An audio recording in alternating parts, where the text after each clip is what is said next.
सुबह होते ही कामों का आगाज़ हो चुका है। हस्बैंड ऑफिस जा चुके हैं, तो उसके बाद मैंने जल्दी जल्दी स्लैब को साफ़ किया और जो अनकवर चीज़ें थी उनको कवर कर दिया, क्योंकि मुझे जो है ये वॉलपेपर साफ़ करना था। तो अस्सलाम वालेकुम, कैसे हैं आप सब? उम्मीद करती हूँ सब ठीक ठाक होंगे, आप बहुत मज़े में होंगे। अल्लाह ताला आपको खुश रखे, आबाद रखे। तो वॉलपेपर लगा के आप भूल नहीं सकते हैं वॉलपेपर को साफ़ करना टाइम टू टाइम। इसलिए ज़रूरी होता है कि देखें चूल्हा तो वहीं लगा हुआ है नीचे वॉलपेपर की तरफ, तो वॉलपेपर चिकना होता रहता है। तो इसे जो है बहुत जेंटली साफ़ करना होता है। स्पंज का जो ग्रीन हिस्सा होता है उससे मैंने इसे जेंटली साफ़ किया, जहाँ चिकनाई को अच्छी तरह से साफ़ किया। और फिर इसे मैंने एक पुराना टॉवल था, उसके छोटे पीसेस कट कर लिए थे, उससे फिर अच्छी तरह से पोंछ दिया। तो ये काम जो है स्लैब पे चढ़ के करना था, तो बहुत एहतियात से कर रही थी मैं। और ये वाले कबर्ड्स भी मैं रमज़ान में साफ़ नहीं कर सकी थी, ना ही एग्जॉस्ट फ़ैन। तो इन सब चीज़ों को भी अच्छी तरह से साफ़ किया, इसलिए फिर मैंने जो है अपने बर्तनों के स्टैंड को जो है वो कवर कर दिया था। तो ये देखें कितना आराम से करना होता है कि कहीं हम अल्लाह ना करे स्लिप ना हो जाएं और लेने के देना ना पड़ जाए, फिर डांट ही पड़नी होती है कि भाई इतना ऊपर चढ़ के काम करने की क्या ज़रूरत है। लेकिन ये है कि अब देखें ईद भी आने वाली है, और वैसे भी आप मेरे वीडियोस में देखते हैं कि मैं इस तरह की डीप क्लीनिंग करती ही रहती हूँ। अक्सर एक आध हफ्ते बाद कुछ ना कुछ मेरा जो है टारगेट होता है कि आज ये रूम का इस तरह डीप क्लीन करना है, ये रूम का ये वाला हिस्सा डीप क्लीन करना है। तो आज किचन की वॉल्स, फैंस, कबर्ड्स, सारे जो ऊपर वाले हिस्से थे ना किचन के, वो मुझे क्लीन करना था। और किचन का फ़ैन बहुत ज़्यादा जो है चिकनी वाली मिट्टी से जो है अटा हुआ था, तो उसे मैंने खूब अच्छी तरह से रगड़ रगड़ के साफ़ किया। इसमें बड़ी मेहनत लगी थी मुझे तो, लेकिन अल्हम्दुलिल्लाह साफ़ हो गया था।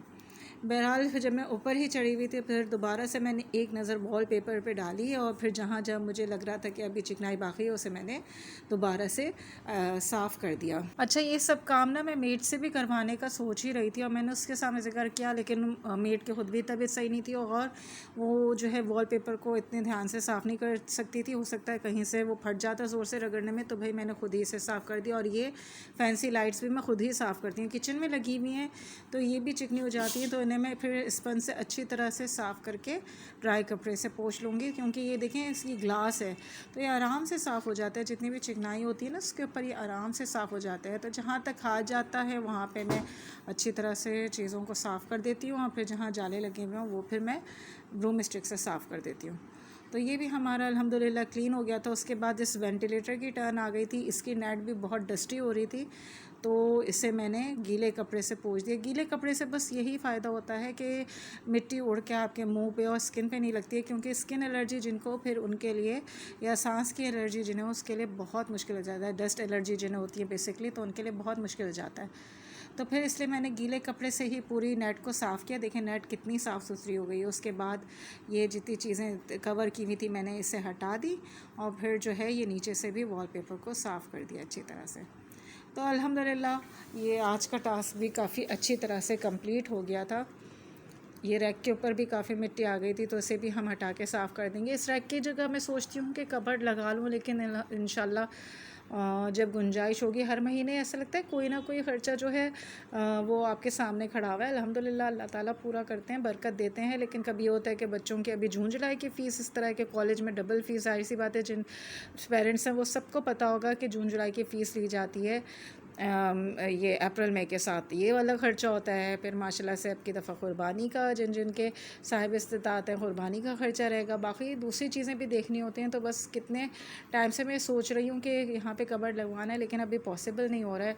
बहरहाल देखें इंशाल्लाह अल्लाह ताला ने जब लिखा होगा तो इंशाल्लाह यहाँ पे भी कबर्ड लग जाएगा। और ये होता है कि जितने कबर्ड्स हो ना किचन में वो फुल ही होते रहते हैं। जब आपके पास कबर्ड कम हो तो कम कबर्ड में भी सामान आ जाता है, लेकिन जब और कबर्ड्स आप लगवा लें, पता नहीं उसमें कहाँ से सामान आ जाता है इतना कि वो भी फुल हो जाते हैं, है ना? सही कह रही हूँ ना मैं? जिनके पास इस तरह का एक्सपीरियंस हो प्लीज़ मुझे ज़रूर बताइएगा कि आपके साथ भी यही होता है कि कबर्ड जितने आप बनाते जाएं उसमें सामान जो है पूरा फुल हो जाता है, वो कबर्ड्स भी फिर पूरे नहीं होते हैं, बल्कि और कबर्ड्स की जो है डिमांड बढ़ ही जाती है। अब यहाँ पे जितने भी छोटे छोटे शो पीस हैं ना, इन्हें मैंने वॉश करके एहतियात से ऊपर रख दिया है जब वो ड्राई हो गए थे। तो ये हिस्सा भी क्लीन हो गया। अब मैं यहाँ पे जब इस तरफ आई तो मैंने देखा अरे इस रैक को तो मैं कवर करना ही भूल गई थी, और उसके ऊपर अच्छी खासी मिट्टी गिर चुकी थी। तो मैंने कहा चलो इसे भी फिर मैं साफ़ कर ही देती हूँ। तो रैक मैंने साफ़ किया, और वॉल भी फिर मैंने अच्छी तरह से साफ़ कर दी। स्टैंड को भी मैंने दोनों साइड से साफ़ कर दिया था, और इसके ऊपर भी पूरा अच्छी तरह से पानी डाल दिया था। तो ये भी मेरा बास्केट और ये सब स्पून्स वगैरह साफ़ हो गए। अब मैं इन्हें ड्राई होने के लिए रख दूँगी। आप में से कौन कौन है जिसने अभी से जो है ईद की जो है तैयारी सफाई के लिहाज से, कपड़ों के लिहाज से शुरू कर दी है, ज़रूर बताइएगा मुझे। बहरहाल अब की दफ़ा इतनी गर्मी है कि मैं अपने कपड़ों की शॉपिंग के लिए बिल्कुल भी मार्केट नहीं गई। मैंने ऑनलाइन ही वो ड्रेस कुछ सिलेक्ट किए हैं, वो इंशाल्लाह जब आएंगे तो मैं आपको अपनी वीडियो में ज़रूर बताऊँगी। तो इतनी हिम्मत नहीं थी कि जो है जाके शॉपिंग की जाए, तो ऑनलाइन ही शॉपिंग कर ली। और ये देखें रैक कितना अच्छा चमक रहा है, साफ़ हो गई, सारी चीज़ें कितनी चमचम कर रही हैं माशाल्लाह। अच्छा लगता है, सुकून लगता है इस तरह घर को साफ़ देख के। और यहाँ ये देखें आपको वहाँ से दूर से स्विच स्लैब के नीचे नज़र आ रहा होगा, तो ये वाली वॉल बहुत एहतियात से मुझे धोनी होती है, क्योंकि अगर इसमें पानी चला जाए ना स्विच में तो फिर करंट आता है टाइल्स में और सिंक में। तो फिर मैंने बहुत एहतियात से पानी डाला है ग्लास से, क्योंकि अगर खुले बर्तन से डालती तो पानी एकदम से स्विच बोर्ड में भी जा सकता था।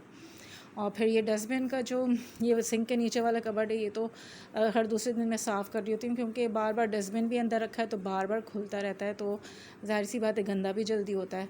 तो ये सारी वॉल्स में सारी टाइल्स मैंने साफ़ किए, टाइल्स भी साफ़ सुथरे हो गए थे। और बाद में फिर जो है मैंने मासी ने वाइपर लगाना था, तो फिर मैंने मासी से कह दिया था वाइपर लगाने के लिए, क्योंकि मैं बहुत ज़्यादा थक चुकी थी इतने सारे काम करके। तो प्लीज़ वीडियो अच्छी लगी हो ना तो उसे ज़रूर लाइक कीजिए, और बहुत मेहनत से बनी हुई है, तो प्लीज़ चैनल को सब्सक्राइब कीजिए। मैं हमेशा कहती हूँ कि क्या जाता है, एक बटन ही तो आपने प्रेस करना होता है, तो प्रेस कीजिए और किसी का भला कीजिए। अल्लाह ताला आपका ज़रूर भला करेंगे और ज़िंदगी में आसानियाँ पैदा करेंगे। तो यहाँ पे ये देखें, सब मैं दिखा रही हूँ कि कितना अच्छा साफ़ सुथरा हो चुका है किचन का ये वाला पोर्शन। देखें वॉल्स अच्छी तरह से चमक चुकी हैं, पंखा भी चमक रहा है माशाल्लाह माशाल्लाह से। तो आज मैं बहुत खुश थी कि बहुत बड़ा टास्क था मेरा जो कंप्लीट हो गया। साथ ही साथ ये देखें, यहाँ बच्चों ने फरमाइश की थी कि भाई दानेदार कौरमा बनाइए, तो वो मैं बना रही हूँ। और चाय मैंने पहले चूल्हे पे रख दी थी, क्योंकि इतनी थकन के बाद ना खाना खाते ही चाय की बहुत ज़्यादा तलब होती है। तो बस ये रही मेरी इतनी ज़बरदस्त सी वीडियो, और मज़ेदार सा कौरमा हमने बहुत इन्जॉय किया था। आने वाली वीडियोज़ तक के लिए थैंक यू एंड अल्लाह हाफ़िज़।